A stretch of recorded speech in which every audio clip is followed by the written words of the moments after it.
The other night I was visited by my future self. I had blue and green hair, shaved on one side, and I swaggered slowly as if I had all the time in the world. I remember I looked so different I wasn't sure if I knew the person with blue-green hair, and possibly unfounded confidence at first. But future me approached, his arm outstretched. He moved slowly like some viscous substance until he was a few paces in front of me.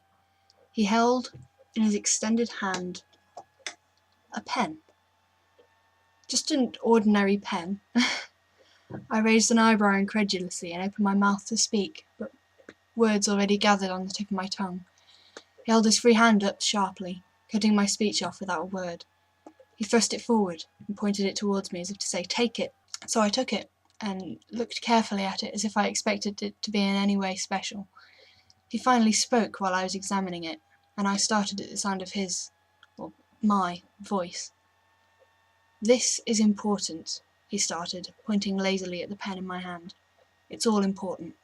Everything." I looked at him with that incredulous expression again, waiting for the punchline. It never came.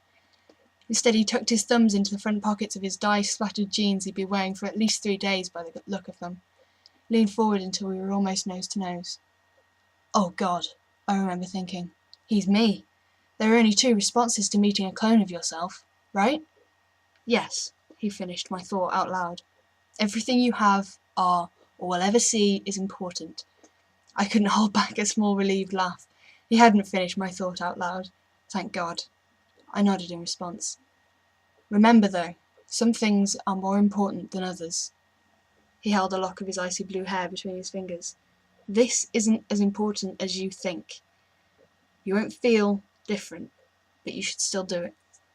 And he left, and I remembered the blue and green dye I'd left sat in a drawer for months. The next day, I did it. He was right. I was right. It doesn't matter, but I should still have done it.